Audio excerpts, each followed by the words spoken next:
Welcome to the Fifth Quarter Sportscast. I'm Jared Judy. I'm here as usual with Todd Corley.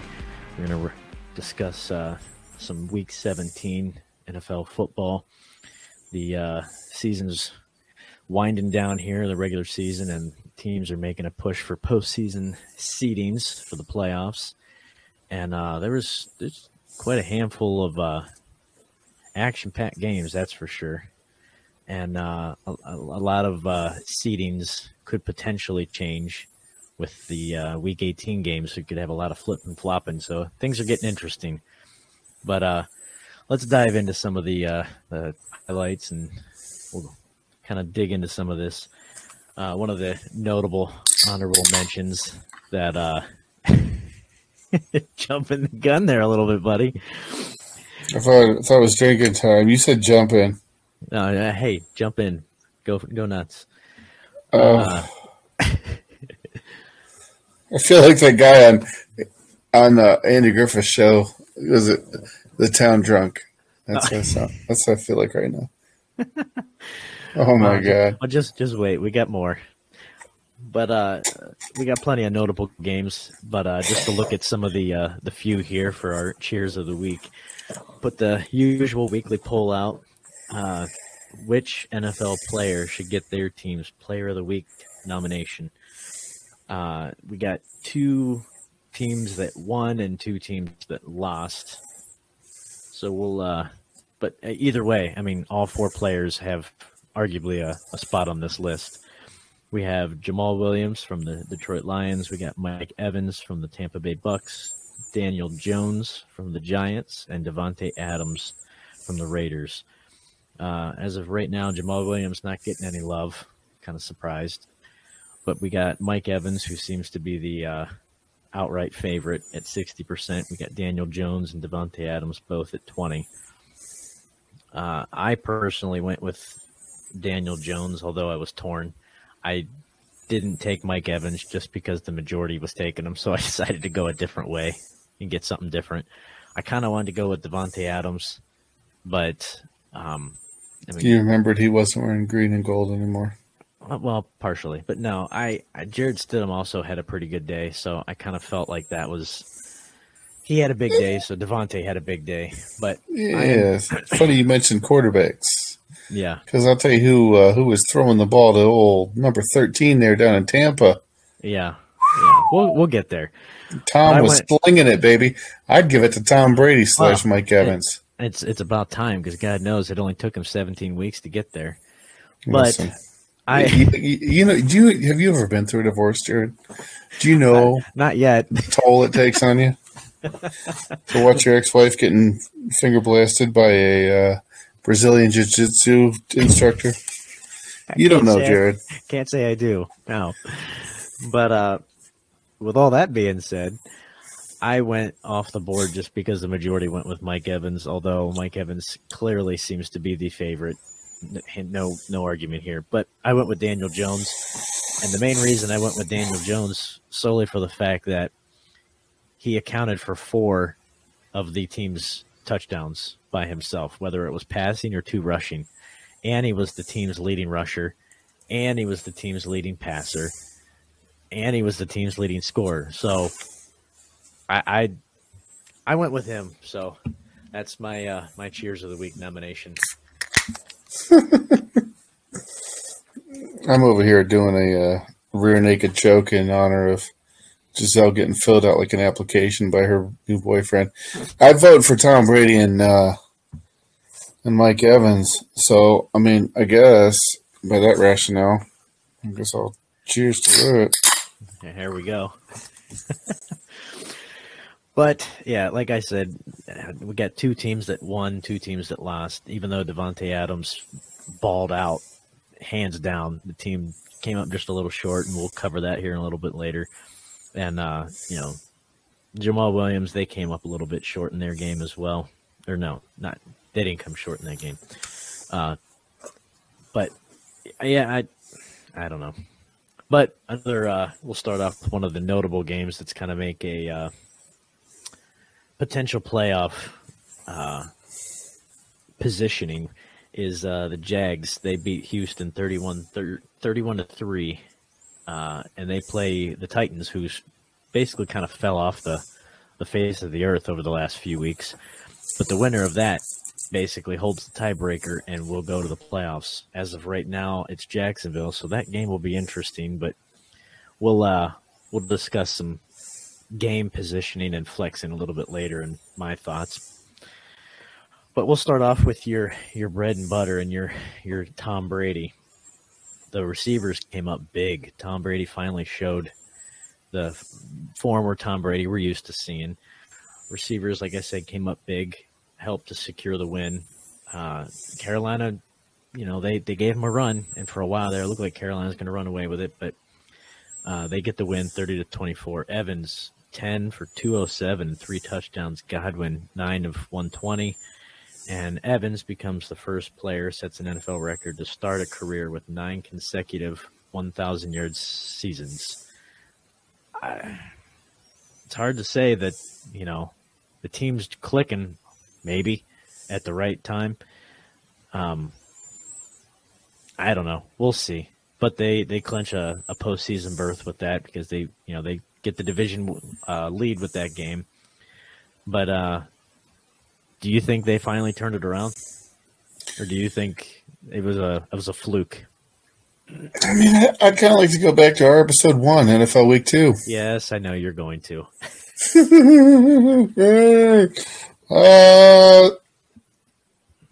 I know they're not in the NFC East. Still got them going to the playoffs, baby. Still got them going to the NFC Championship, probably Super Bowl. Yeah, I'm a Bucs fan. This is happening. This is happening, folks. And maybe, just maybe, Johnny Manziel wasn't that good. I'm just saying.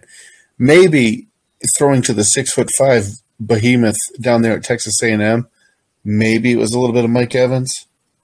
You see what Mike Evans can do when he's got a real quarterback throwing to him? Jesus Christ. Over under Tom Brady's age versus passing attempts. Because, holy shit. I think it's a little bit more likely than just a maybe. It was Evans. I think it was more of a definite. It was Evans. That's right, baby. But yeah, we'll see what they do now that they locked up the division, and they lock up their spot in the playoffs. So we'll see what they can do. I love it. Move on to the next game here. The Lions just stomped all over the excuse of a team that's in Chicago. The Bears just embarrassed them. Which, I mean, let's be honest, the Bears are just they're just anxiously at the finish line. They can't run fast enough to get to the. The Bears are the Bears are Justin Fields and a bunch of assholes wearing a blue helmet with a C on it. Outside of Justin Fields, I don't know what. I mean, they can't run to the finish line quick enough. Essentially, I mean, they're not. How do they even have as many wins as they do? It's all Fields. It's it. They have nobody else. It's literally it. Every single time that I'm watching the Bears, and they have the ball, it's Justin Fields dropping back for like 2-3 seconds, honestly, and then if he wasn't the only guy, if he wasn't the only valuable guy on offense, I wouldn't be surprised if they didn't put him in corner or safety. Put him on defense. I don't know. That team is a dumpster, but they can't get to the finish line fast enough. But Jamal Williams helped secure that win. I'll tell you who else helped secure that win. DeAndre Swift. Yes. Homeboy is the better running back. Dude. He finally kind of showed why he was the number one running back, but they seem to still like putting Williams in on the goal line drives, but he went 22 of 144 and 1 touchdown, and God knows he looks like the better running back compared to my number 1 overall pick in fantasy this year. That's for sure. You got a steal on that one. But yeah, he looked pretty good. But they will meet up with the next game here to cover. The Packers just embarrassed the Vikings. Kirk Cousins looked like another guy that used to wear a former blue number 6 in the previous game we just mentioned, Jay Cutler. I had a hard time telling them apart for how they played. He looked disgusting. He could not get anything to Justin Jefferson. So Jefferson had a good game though, but no, he didn't. He didn't even get his first catch, I think, until like the end of the third quarter. But it was just, it's very apparent what the game plan is, and it's Justin Jefferson or bust. I mean, that's essentially what it is. Because Thielen, they couldn't get the ball to Thielen. Hawkinson looked okay. He had a few glimmers, but if you shut down Dalvin Cook and you shut down Jefferson, that's it. They got nothing else. The score looked a lot worse than it did because at one point it was 41-3, I believe. And Green Bay basically started taking their guys out and putting Jordan Love in and putting some of the younger guys in. And then that's when, the Vikings started scoring. But the highlights of the game, obviously, were the 105-yard kick return for Keyshawn Nixon for the Packers. The thing that kind of came to mind, I think it was 108 or 109 yard kick return against the Saints, Randall Cobb's rookie year. I haven't seen anybody return for the Packers since that. Like, that was awesome to see. And then you go out the next series and you get a blocked punt down to the 1. So you had a special teams phenomenon and then a misfire in the very next series. So that wasn't ideal. But, Kirk Cousins threw the ball to any and everybody wearing anything other than white. So he had, 3 picks, I think, and a fumble. So in Kirk Cousins fashion, I like that. I'm sure you do. I like it a lot. Aaron Jones went 14 for 111. The final ended up being A.J. Dillon got in there. A.J. Dillon, he's got that A+ on that celebration. I don't know what the hell's going on there. It's like a Olin Mills photo shoot. Oh, fuck. Yeah. Jesus. Hey, he could do whatever he wants in the end zone. Just get some points. Just get some touchdowns. Because God knows when they get to the first and goal, second and goal, third and goal, they are, I believe, 31st or 32nd and goal to go. So, hey, you get in however you can get in, buddy, because God knows I don't see a lot of it this year.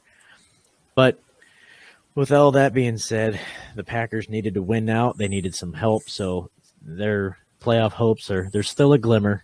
But thankfully, the Browns took Carson Wentz for a ride and knocked him off. And so they were out.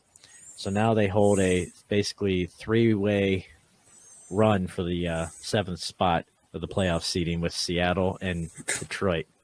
Carson Wentz. And Carson Wentz has to have blackmail on Ron Rivera. Like, he's got to have some sort of pictures. Did you see tax returns? There's something, dude. Rivera's been around for a while. Did you see his post game? He's not a new coach.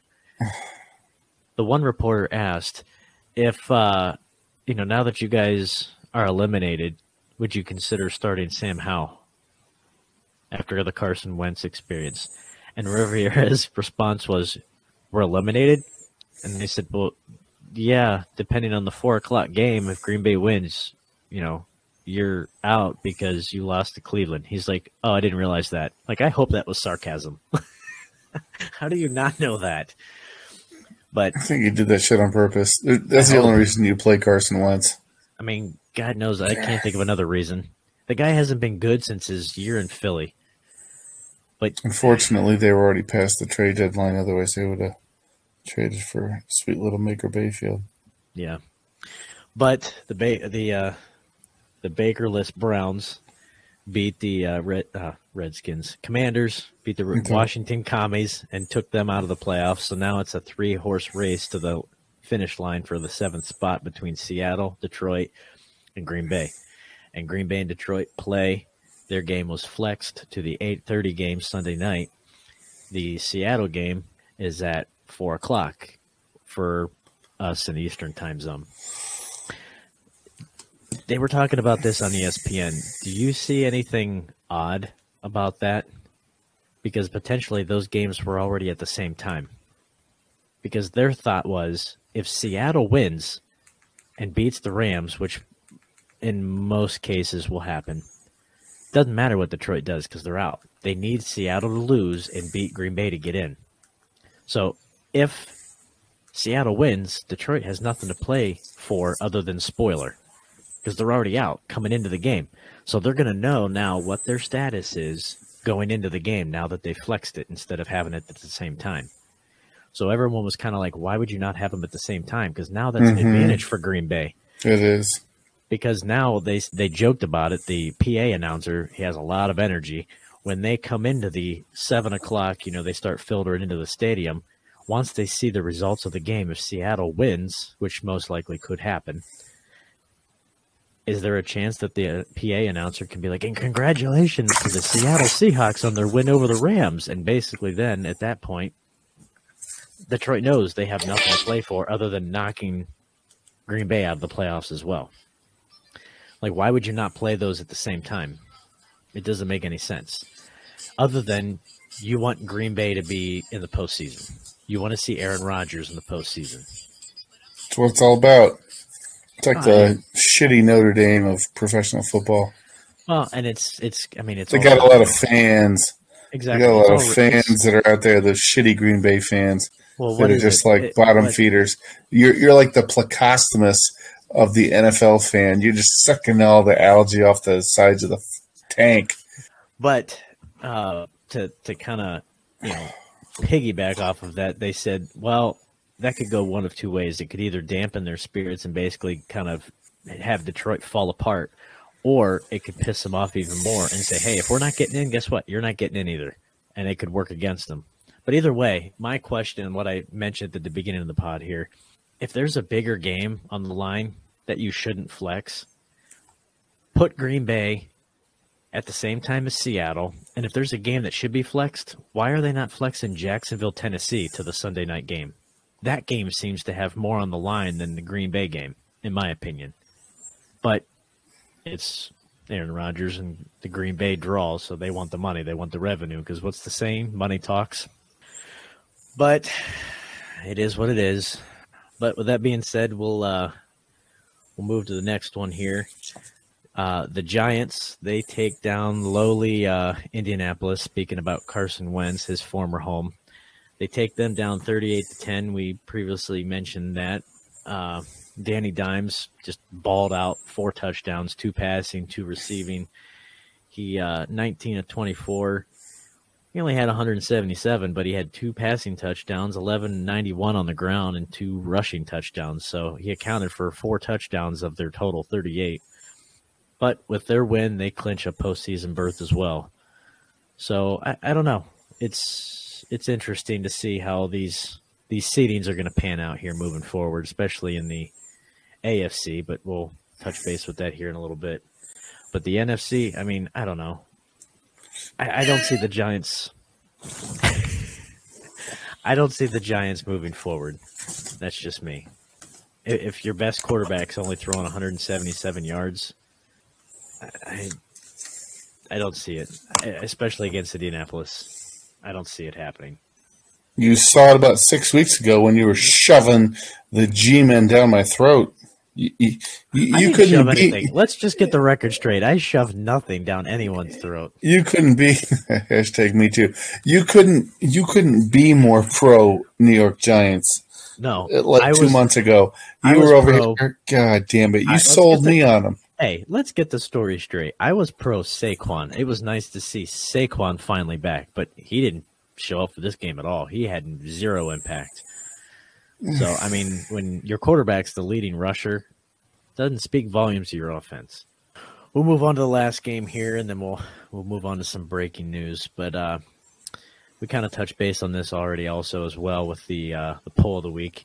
We had Las Vegas taking on San Francisco, and surprisingly, Vegas took San Fran in the distance. It took them to overtime to get the decision here. But Vegas came up short. Big Cock Brock went for 22 of 35, 284 yards and 2 touchdowns. CMC went for 19, 121 and a touchdown. Jared Stidham, I don't know if he's the next man up for the future, but he sure made a case. That's for sure, and I think he'll probably be the future moving forward as long as McDaniels is there. But 23 of 34 for 365 and 3 touchdowns. Devontae Adams catching 2 of those touchdowns. He went 7 for 153. I'm going to be honest. I kind of expected that to be a blowout. I kind of expected San Francisco to steamroll them. So for them to have to take it to overtime, that was pretty impressive. I don't know what that says about them because, I mean, are the Raiders having some kind of resurgence, behind Stidham? Is it a shot in the arm? I don't know. Did San Francisco just not be able to put the throttle down? I don't know. It is what it is, but San Francisco gets the win. They, I believe, now have the 2nd seed. Philly's potentially still fighting for the 1st seed. I think now that Minnesota lost to Green Bay, they're down to 3. San Francisco moves to 2. Tampa's at 4, I believe, is the how it lays out. And then I think it's, Dallas and the Giants at 5-6. You got it. And then we got that 3-way fight for 7th. So swing that hammer, baby. It's the Seahawks, baby. Seahawks flying any weather. It would be, how interesting would it be? I mean, granted, I obviously hope the Packers get in, but let's be honest. If the Packers get in, they're going to get steamrolled by whoever the hell they play because they've had a 5-6 game losing streak. It's the worst, one of the worst teams I've seen in God knows 32 some years I've watched them. But it would be interesting, just for the sake of argument, the first year Seattle kicks Russ to the curb to get in to get into the playoffs. That would be funny. That would be funny. I'd love it. I think it needs to stay just the way it is. Well, and the fact that the team that Russ went to, Denver, couldn't be more polar opposite of Seattle. I just would find that kind of funny. Terrible. But with that being said, we will move on to some of the breaking news here. Kind of piggybacking off of that last game with the Raiders. I don't think I've ever seen this. I don't quite understand it. There has to be some sort of agreement, monetarily, financial aspect involved, because I don't know why else you would do it. But Derek Carr and the Raiders apparently agreed to have him stay away from the facility completely. Like, he's not 7-year, $115 million contract extension. Oh no, here's something else. I got you. Yeah, no, you're right. I thought they just renewed his contract. Yeah, he's not even in the building. Like, it's one thing if hey, we're gonna let you sit. We're gonna go with the new guy. We're gonna try something different. He's not even in the building. Like, he's not even in the room. He's not in meetings. He's nowhere. Like, that's just odd. And the only thing I can think of is they don't even want to take a chance of him getting hurt, because then they'd have to pay the injury settlement, and they're on the hook for that before, the March or the June cut date. So that's the only thing I can think. Don't get hurt so we don't have to pay you an injury settlement. But, yeah, don't be involved. Don't be a problem. And then for Carr to say, okay, like – I don't know. It was just weird. I've never seen it. It's just odd. The guys don't ever try to understand the inner workings of the Raiders. I don't care what city they're in. Oakland, Los Angeles, Las Vegas.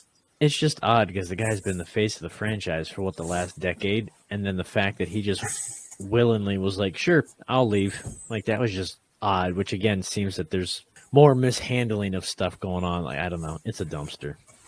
But take a shot. What? Take a shot. The listeners and I have a game.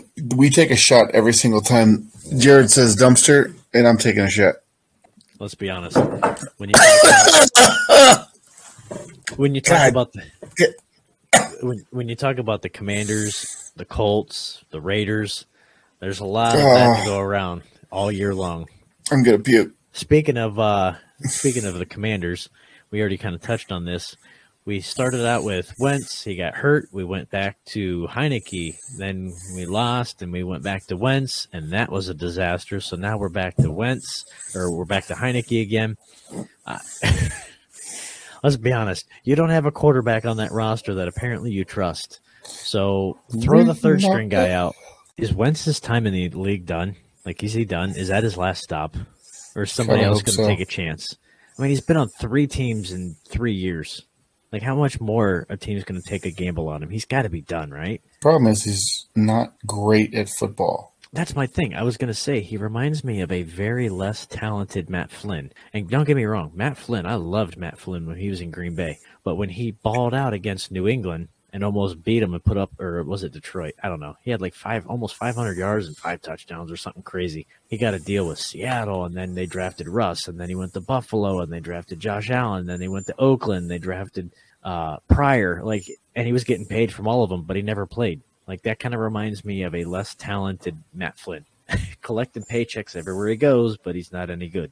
It's kind of a joke. We will we'll kind of end here for the game of the last game of the week, which obviously this is Wednesday night, Thursday morning we're recording. So at this point, unless you live under a rock, you would have already heard everything about this by now. The Monday Night Football Bills-Bengals game was postponed / suspended after Damar Hamlin on a kickoff return seemed to do a pretty routine tackle. Like, it didn't really seem any. It wasn't a kickoff return. Was it a completion? Completion to T. Higgins. I thought it was on a return. Pass completion to T. Higgins. Either pretty way, sure it was because T. Higgins is the one that hit him because he delivered the blow. I don't think it was a return. I'm pretty sure it was a Well, either way, T. Higgins was the guy. I do know that because he is having a rough time as well. But he pretty much made a routine tackle. Like, it wasn't anything out of the ordinary. And for all the media and everything, they were basically saying, like, that's kind of how the NFL wants you to tackle. Shoulder, head off to the side, bring him down, no weight bearing. Like, he did exactly what they, wanted to do. But essentially what happened is, not to get too in-depth here with our anatomy background, but for the listeners here, they tend to come here to learn things, I feel. So are we going to tell them about commotio cordis, Jared? Yeah, correct. We'll give them a little lesson here real quick. Now, we're not experts, but we have a little background. So the heart, when it contracts, we got the PQRS-T, and that simulates the heart contraction per beat. So on the T wave, which is the final part of the contraction, if you get hit a blunt force at that exact time when the T wave is hitting, then that's basically the perfect time at the perfect spot can send your heart into an arrhythmia, into V-fib, and cardiac arrest, which essentially is what happened here. If that's what happened. Correct. That's what the assumption is at this point. God damn it. You don't put this much alcohol in the other half of the show. Oh boy, I'm really trying not to get us censored here on something else. I'm really trying not to say it, dude. You know what I'm thinking? Oh, I do. But that's what the potential assumptions are right now. And as far as that goes, basically, I'm kind of shocked. They said that this isn't really a common incidence in football, and I guess probably just because it's not a pinpointed. When you're tackling, you're not getting hit point blank. Typically it's absorbed by the upper body or lower body. It's more dispersed. Whereas in baseball, they said it's more common you get hit point blank with a ball. It's more like a bullet, or a hockey. Getting hit with a puck. It's more direct. I can't ever remember a time seeing this on a field, like seeing a guy getting CPR. But essentially, would you say it happened less often than like in pre-2020? Or would you say it's happened more often since 2020? Oh, well, shit. I'll leave that to your brain buster. But it's just a question. It's a dialogue. I'm opening up a dialogue. I mean, we've both played little league ball. We've played, high school. We've played ball. We've watched ball. I've seen a lot of people get fucking hit, and then ain't none one of them had to fucking have CPR done on them. Exactly. It's same thing. Even when you're watching the MMA fights and UFC. I don't think I've ever seen any of those guys getting CPR in the ring.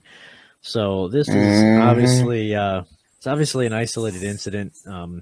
last reports I heard, he was still in the ICU in critical condition. So hopefully, he pulls out and things improve for him. But I don't know what his future holds as far as in the league. I don't know what his future holds as far as quality of life. I don't know.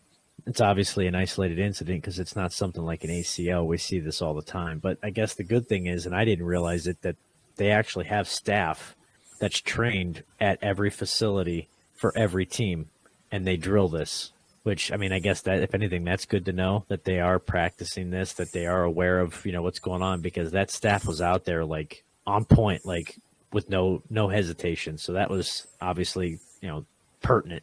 That was essential. So high quality CPR. Yes, props to them, if anything. But yeah, I guess supposedly his uncle's been doing his rounds of trying to update some people, and his his marketing agent or whatever. Apparently he coded, and they had to do CPR on him again, from what they were saying At the hospital. when he got to the ER. So last report I heard, and again, this is Wednesday night, Thursday morning, that he was on 50% oxygen. He was on 100%. He's down to 50. So, I mean, he is starting, potentially moving in the right direction to, breathe on his own. But, man, I don't know. He's got a long road to go. And, I mean, obviously, hopefully everything goes well. But I don't know how you come back. I mean, I'll put it that way. I don't know what the future holds for him. I don't know. I just hope that he's able, in all seriousness, we all hope, full recovery. We hope there's no brain damage. We hope that CPR was started with ample time, that he regains full brain function. NFL is secondary at this point. Quality of life, as you mentioned, is number one. It could be an anomaly. It could be something else. It's awful. You don't ever want to see that in any sport, at any age, at any level. You don't want to see that. No. But, and I know I was talking to a couple other people, and they were talking about it on ESPN, like as far as his future. Whether you just want him to get off the ventilator at this point and get back to correct. Correct. Yeah. But they were saying, as far as his future, does he get back in the league? Whatever. No. They were saying that apparently there's been a handful of incidents since, I guess, was it 1990 or 1995, 99, whatever, in hockey, where the same incident happened. And there were 3 of the 4 cases, I guess, that were reported where this happened, that those people had underlying heart conditions, arrhythmias, and such, and so forth, that just were undiagnosed, which I don't know what goes on. I mean, neither of us really know. The public, I guess, in general, probably doesn't know what all goes on at these combines and these draft physicals. I assume, unless you have a reason to do an echo or an EKG or a heart cath, you're probably not doing one unless you have symptoms or a reason or, suspicion to do one. So they were just undiagnosed until this happened.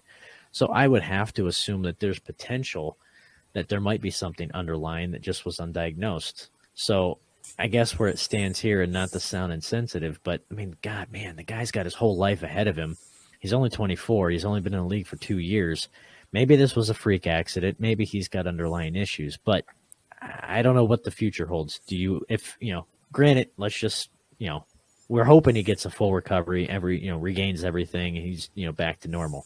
But you were medically dead on the field. I mean, and I even texted you that when I saw it, firsthand. We're like, oh my God, did we just see a guy die on the field? That's what my wife said when we were watching it. Obviously, like the biggest regular season game of the entire season so far, like NFL wise, fantasy wise, you name it.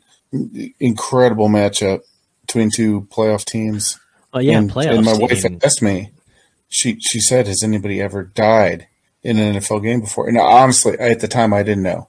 I think it was Charlie Hughes, Chuck Hughes, Detroit Lions in 1971, where they completed the game.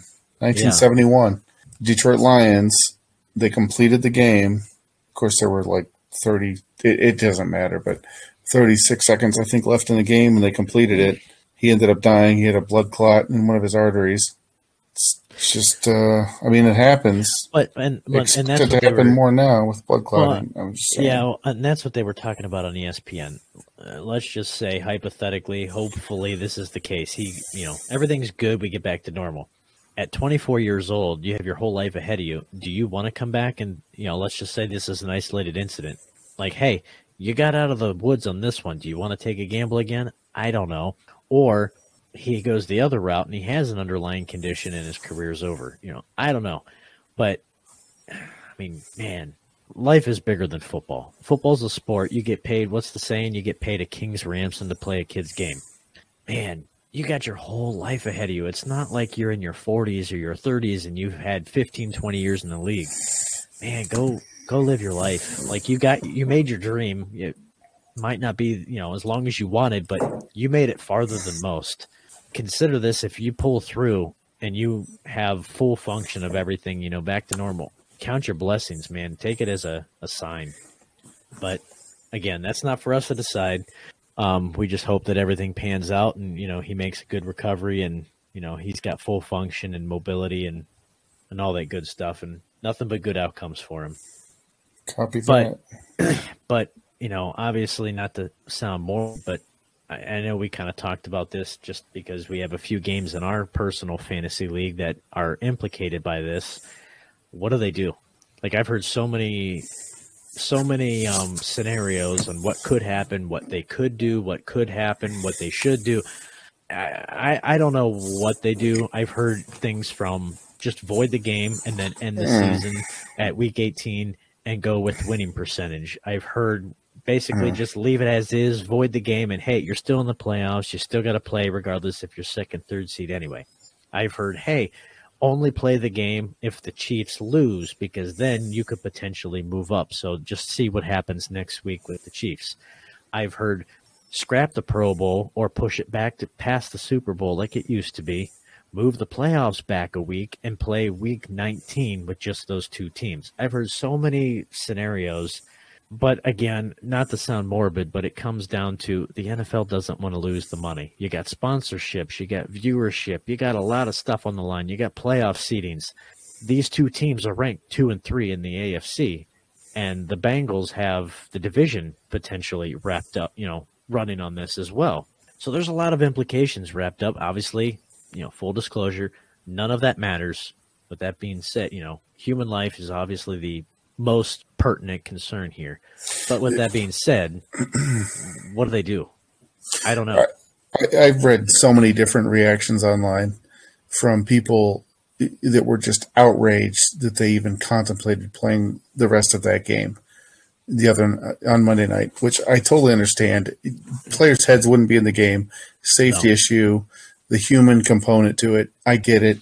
Cancel the rest of the game. Makes complete sense. I've seen people talk about scrapping the season. You need to end it now. These are people, it's unrealistic. You're not ending an entire season because of an anomaly here. If that's the case, if you end the season, you end football in general. You shut down the whole league if you're at that point. It's ridiculous. It's preposterous. It's insane. It is absolutely insane. You don't do that. What you need to do, you've given these teams a week to grieve. As former players have said, when you sign up to play the game, you are given that astronomical salary. You know the risks. This is the reality. People say, they're going to go to war. They die for their teammates, die for their brothers.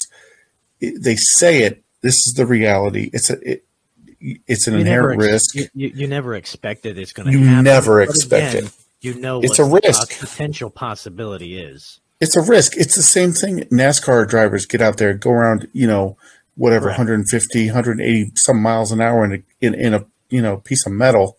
Yeah. Baseball players, pitchers taking, a bat, line drive off a bat. It's a risk.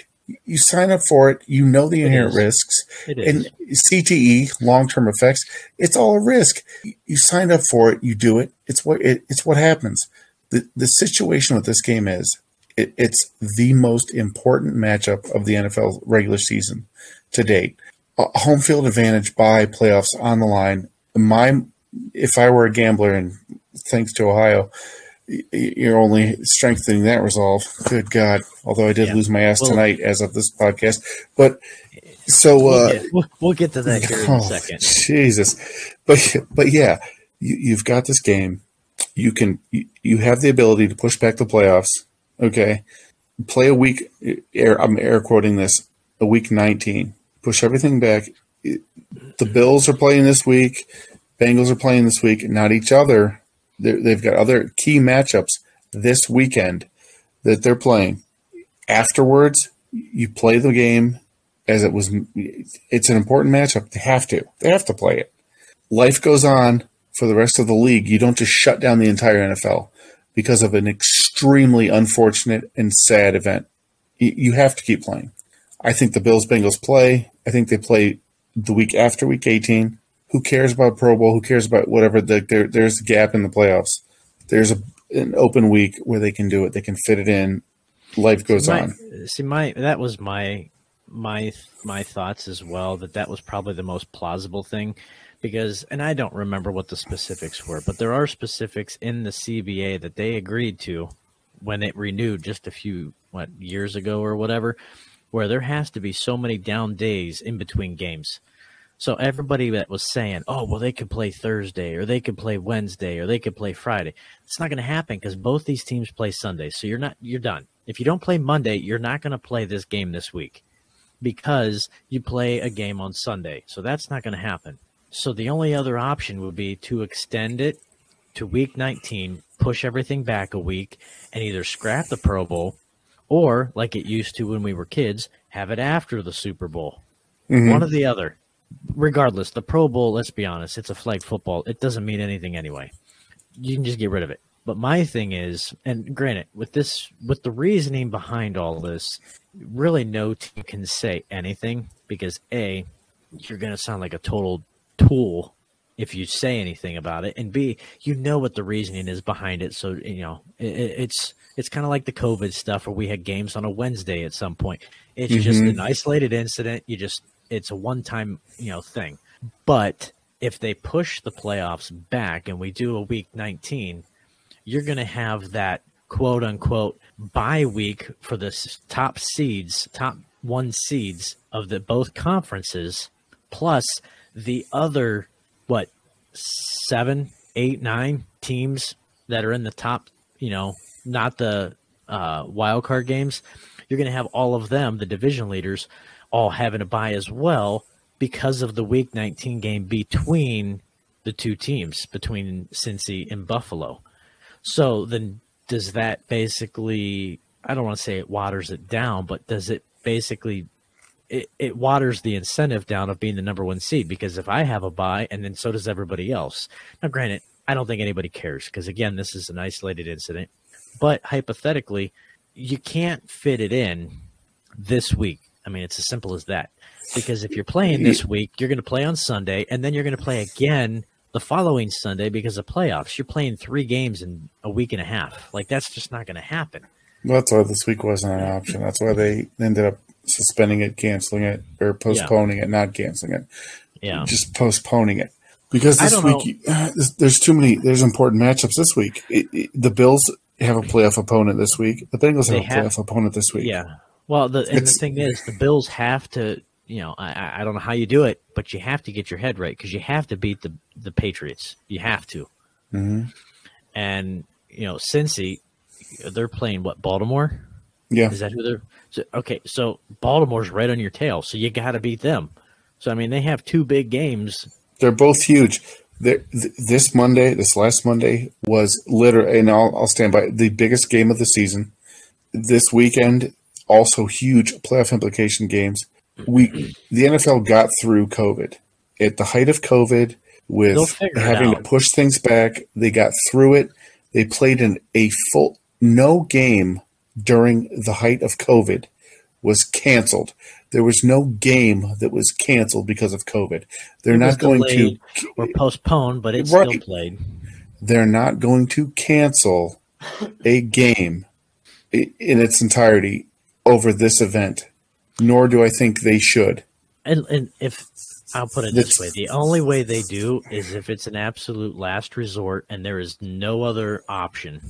If they exhaust all other options, that's the only way I see it happening. But again, there's too much on the line, not to sound morbid, aside from, obviously the health and everything of the player, but there's too much on the line and too many implications for that one game. And I've even heard people say, and I don't, this just doesn't make any sense to me. I've even heard people say, just call the game and give them both a loss or give them a tie. That's even worse. If you're going to just call the game, if you're just going to call the game, then you avoid it and it never happened. Because if you give a tie, that's huge. Ask Washington how that tie worked out for them. I mean, that's huge.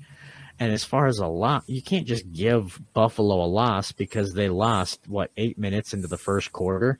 You don't know how that game would have panned out.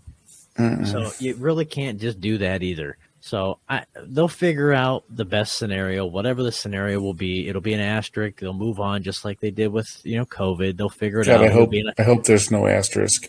Asterisk implies that Roger Goodell's going to fuck this up like he fucks up every single other decision he's made. I mean, that's what everybody implies anyway. Everyone implies that he's got his hands and he puppeteers everything anyway. That's what everyone says.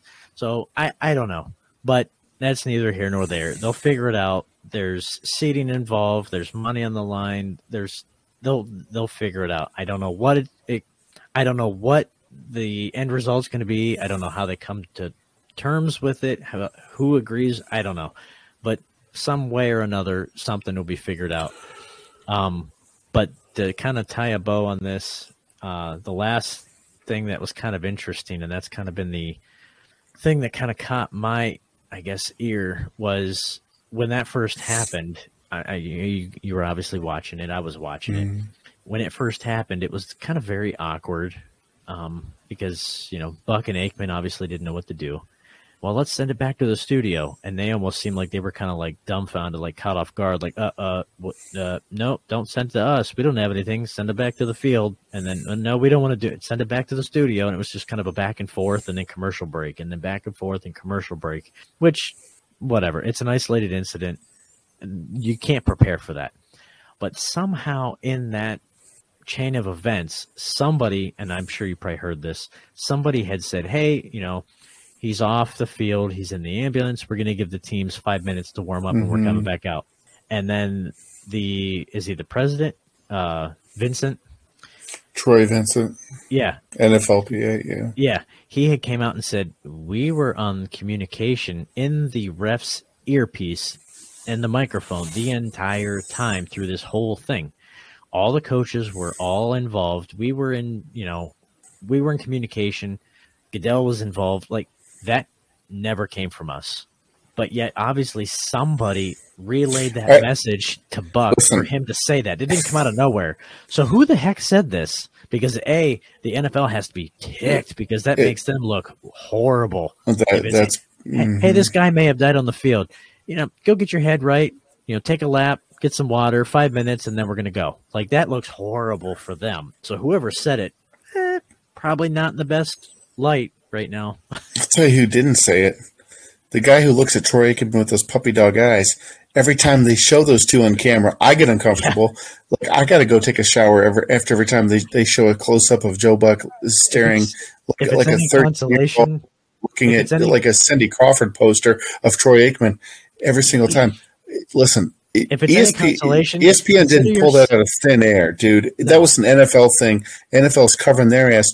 Oh God, we can't be the insensitive assholes who said we were going to give him 7 or 5 minutes after homeboy goes down with a cardiac arrest. NFL's backtracking.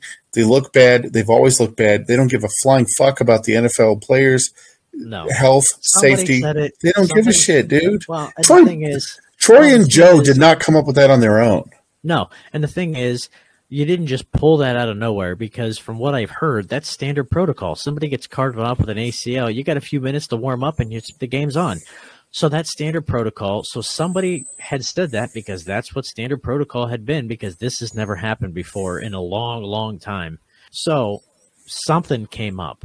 Whether you're backtracking, I don't know. We'll never know because, we're never going to hear the inside story. But It's not a good look. We'll just put it that way. It's not a good look. I think the NFL should hang their hat on the fact that, hey, listen, 50 plus years ago, we would have played through it. Today, we're woke. We took a break and we canceled the game. I think they should hang their hat on that. Stop being such a bunch of pussies and just say, you know what? We thought about it. We didn't play. Well, and here's the thing, that it makes them look even worse, because if that was even the thought, you got to give props to Taylor and McDermott and the players, because they both. From what I'm told, Joe Burrow and the rest of the Bengals captains too went over to the Bills locker room. Exactly, yeah. And basically, even if the plan was, hey, you guys get 5 minutes and we're going to go ahead and start playing again, all the players basically said, no, we're not. And the coaches said, no, we're not. And apparently there's reports from Taylor when he went over, head coach for the Bengals, and talked to Sean McDermott, coach of the Bills, and basically said, hey, well, you know, how do you guys want to proceed with this? And McDermott basically said, like, hey, I can't, supposedly, not quoting, but I can't be here coaching these. I got a guy that just potentially died on the field. I got to go to the hospital. I can't coach this game right now. And so they realized that this is bigger than a game. So regardless of what the NFL would have said, those guys weren't playing anyway. So I don't know. I don't know what to think, and we'll never know. We'll never know. It's just as simple as that. But it is what it is. It's over with the NFL. Yeah. We'll see how they screwed up from here on out, because I'm sure they will. But as of the recording, it looks like Damar Hamlin's toy drive's about a tickle me Elmo shy of $7 million. Really? Well, I know. So kudos for that. Yeah, he had a goal of, I guess this started back when he was in college, because he didn't have any money, and it was like his goal was like $250,000, and I think it was within an hour of it being announced, it was like over $1 million. And last I heard this late last night, I think it was $5 million. So that's crazy. Yeah, they literally just, as we're recording this on what is this, Wednesday night? Yeah. Is it Wednesday? What did I say? Thursday night? Shit, I don't know. It's like 6.9 million. Yeah.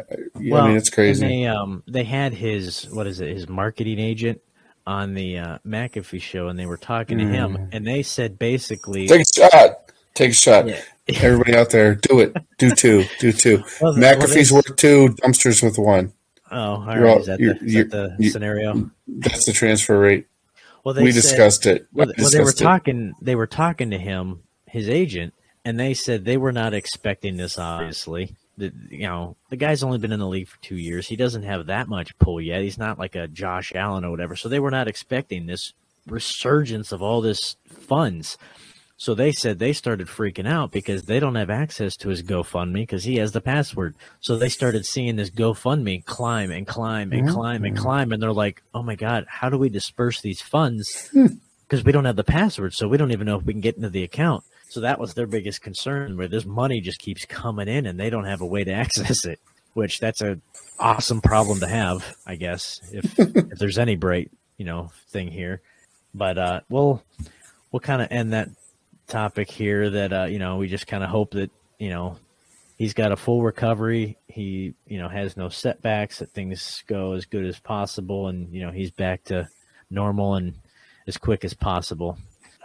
I guess, there's not really much more else we can say with where we're kind of at with that report, but we'll end it here, with this last highlight, I guess, if you want to call it that. Maybe not for you now, given the last few minutes here, but for those 3 friends of ours that are listening, if you're in Ohio, New Year's Day, sports betting and gambling went live and legal in state of Ohio, so we were able to take advantage of all those promo deals and take all advantage of all that money they were trying to give us to suck us in. And FanDuel was giving promos, and DraftKings was giving promos, and BetMGM and Caesar, and you name it, they were giving them out. So we had plenty of opportunities to take advantage of it here. So we'll get to join the masses and start talking about some bets of the week that we like. And I know Todd had talked about worst losses of the week.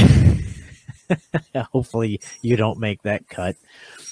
But with that being said, we've hit on a lot. They've had some crazy ones here. They've for the Browns to get 1 point in the game, for the Browns to complete one pass in the game, boosting their odds. Like, it's just, those are gimmies, and tonight the Cavs played the Suns and they had, a rebound. FanDuel had a boost for that. And I think DraftKings had a boost for a 3-point shot made in the game. So if you're still in Ohio and you still haven't jumped on board, take advantage of all the free money, because these are guaranteed hits. Because, soon after this new state promo wraps up, you're going to be looking at Super Bowl. Things are going to get a lot tighter. So go out and take all that money that you can now and use it later.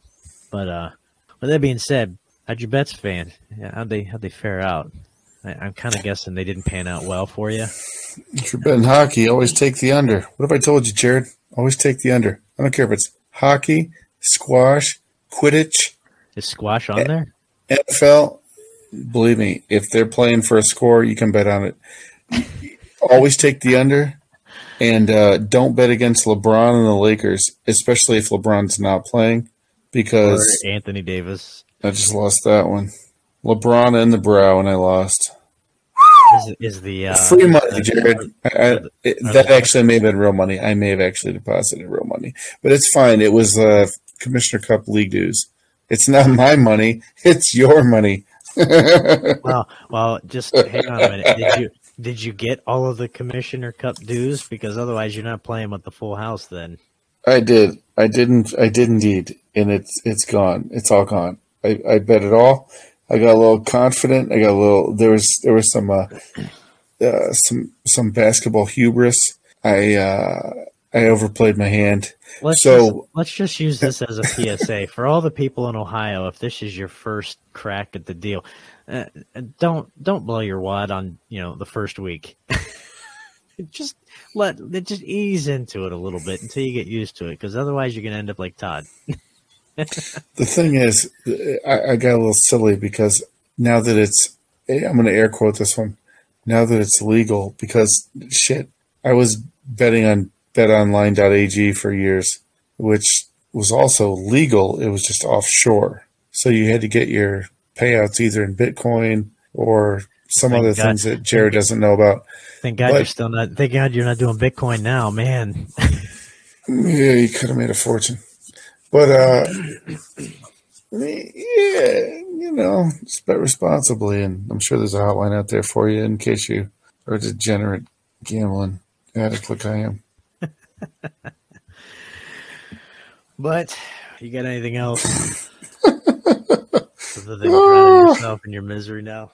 Nah, I'm still up like $300 or $400 from all those Ohio bonuses. But don't worry, the kids' college funds.